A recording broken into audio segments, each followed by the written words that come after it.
Just 3 ব্যক্তি এমন আছে যার সেই ভয়ঙ্কর কিয়ামতের দিন তাদের কোনো পেরেশানি থাকবে না। কেমন সেই ভয়ঙ্কর কিয়ামতের দিন, ঠিক আছে? তো সেই 3 ব্যক্তি কারা? প্রথম সেই ব্যক্তি যে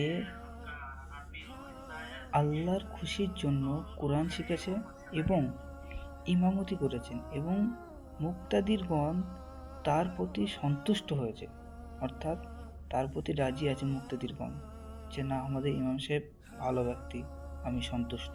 প্রথম ব্যক্তি ইনি।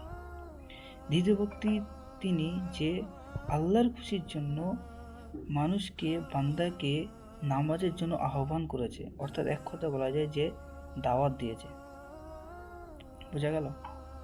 আর তৃতীয় ওই ব্যক্তি যে নিজের অর্থাৎ নিজের আল্লাহর সঙ্গে, আল্লাহর সহিত ভালো সম্পর্ক রেখেছে এবং নিজের অধীনস্থ পুরুষ, অধীনস্থ নারী, অধীনস্থ সমস্ত ব্যক্তির সঙ্গে সে ভালো সম্পর্ক রেখেছে। তো এই 3 ব্যক্তি কিয়ামতের দিন কি হবে?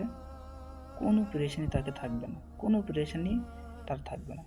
কিন্তু শর্ত হচ্ছে কি, 3টি করতে হবে আল্লাহর খুশির জন্য। আজকে আমরা যে কোরআন শিখছি সেটা কি সত্যিই কি আল্লাহর খুশির জন্য হচ্ছে?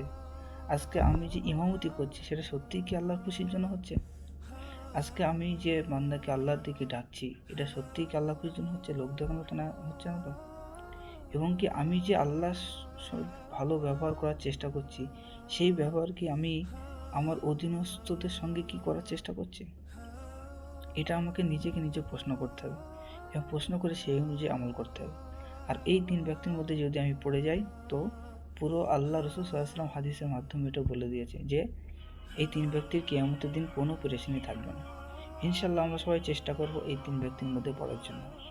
হাদিস তো অনেক আছে, কিন্তু যে কোনো একটা হাদিসকে কেউ যদি অনুসরণ করে ব্যাস, বা মানে 100টা হাদিস জানার থেকে একটা হাদিস পালন করা, এটাই হচ্ছে সবথেকে বড় কথা।